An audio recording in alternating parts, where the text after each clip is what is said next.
여러분 반갑습니다. 말씀의 뿌리 내린 믿음 47번째 묵상 다니엘서 3장 16절에서 18절 말씀 같이 보시겠습니다. 사드락과 메삭과 아벳느고가 왕에게 대답하여 이르되 느부갓네살이여 우리가 이 일에 대하여 왕에게 대답할 필요가 없나이다.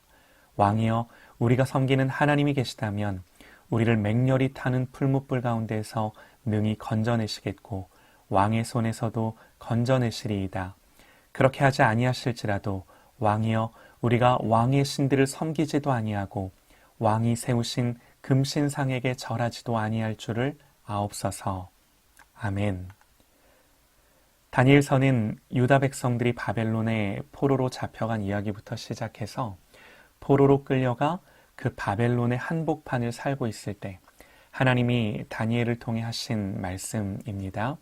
하나님 무슨 말씀을 하셨는가?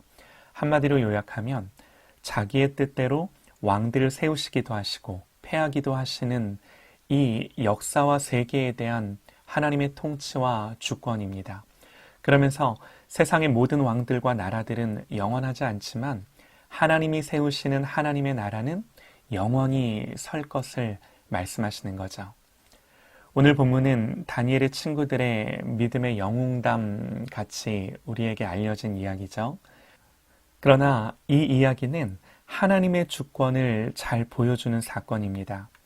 다니엘의 세 친구로 알려진 주인공들은 만국의 슬픈 역사를 뒤로하고 어린 시절 다니엘과 함께 바벨론의 수도로 끌려와 바벨론의 통치 도구로 길러진 사람들인데요. 그럼에도 하나님을 경외하는 믿음의 사람들이었습니다. 느부갓네살은 두라 평지에 거대한 금신상을 세웠습니다.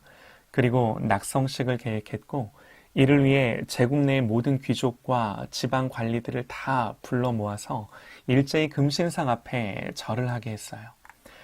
그런데 지방의 관리였던 다니엘의 세 친구들이 이 금신상에게 절하기를 거부한 거죠.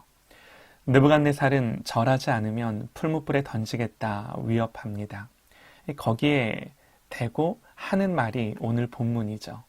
하나님이 우리를 능히 건져내시겠고 그러나 그리 아니하실지라도 우리가 금신상에는 절하지 않겠습니다. 그럽니다.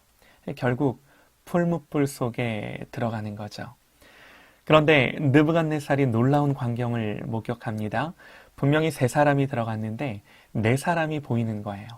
내가 보니 결박되지 아니한 네 사람이 불 가운데로 다니는데 상하지도 아니하였고 그 넷째의 모양은 신들의 아들과 같도다 하고 느부갓네살은 풀무불 속에서 셋이 아닌 네 사람을 봤습니다. 그 네 사람은 결박되지 않은 채 걸어다니고 있었고 또한 불에 상하지도 않은 모습이었습니다. 그리고 네 번째 사람은 느부갓네살이 신들의 아들과 같이 보인다 이렇게 표현하는 거죠. 여기서 느부갓네살 왕은 지극히 높으신 하나님, 그가 세운 거대한 금신상과는 비교할 수 없는 살아계신 하나님의 이 존재를 믿었다고는 볼 수 없지만 적어도 인식하고 두려워하게 된 거죠. 결국 그는 이들의 하나님을 찬송하고 그 하나님을 거스려 말하지 않도록 바벨론 제국에 조서를 내려 이 세 사람을 더욱 높였다는 것이 이 이야기의 결론입니다. 여러분, 이 사건의 핵심이 무엇입니까?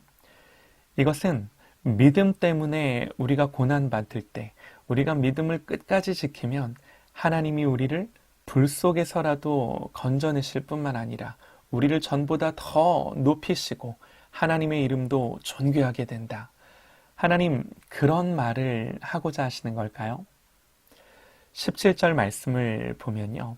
세 친구들이 왕이여 우리가 섬기는 하나님이 계시다면 우리를 맹렬히 타는 풀무불 가운데서 능히 건져내시겠고 왕의 손에서도 건져내시리이다 그럽니다. 하나님의 능력을 분명히 알았고 확신했습니다. 그러나 그럼에도 불구하고 이들은요 하나님의 계획은 확신하지 못했습니다. 무슨 말인가? 그렇게 하지 아니하실지라도 라는 말이 그것을 보여주는데요. 세 친구들은 이 상황에서 하나님이 분명히 구원할 능력이 있으시지만 그렇다고 하나님의 뜻이 자기들을 풀무불에서 건져내시는 것인지 아니면 풀무를 통해 데려가시는 것인지는 확신하지 못했다라는 거예요. 여기에는 믿음에 대한 매우 중요한 교훈이 있습니다.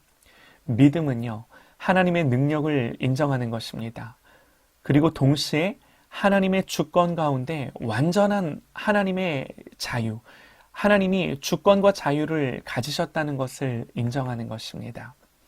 믿음은 하나님의 주권적 자유를 인정하는 것입니다.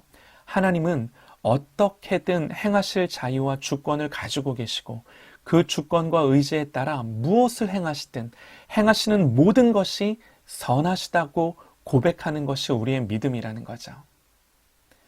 하나님은 언제나 우리에게 응답하시고 은혜를 베푸시고 함께 하시지만 우리가 원하는 대로 우리가 만족할 만한 방법으로 응답하시는 것은 아니에요. 여러분, 이 사건은요, 포로 시절을 살던 이스라엘의 믿음이 어떠해야 함을 단적으로 보여준 사건이죠.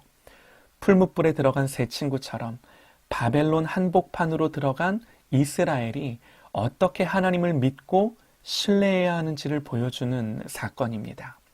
이들의 믿음은 우리에게 이 믿음의 너무나도 중요한 모델이고 중요한 교훈이 되는 거죠.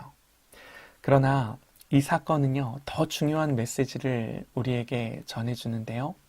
하나님은 이 사건을 통해 저들이 불로부터 구원받은 것이 아니라 불 속에서 구원받았음을, 저들을 불로부터 건져내 주신 것이 아니라 불 속으로 하나님이 뛰어드셔서 저들을 구원하셨음을, 느부갓네살이 말했던 신들의 아들 같은 형상을 하고 있던 네 번째 사람의 임재를 통해서 그분이 불 속으로 스스로 들어오셔서 이 세 친구들을 구원하셨음을 말하고자 하는 거죠.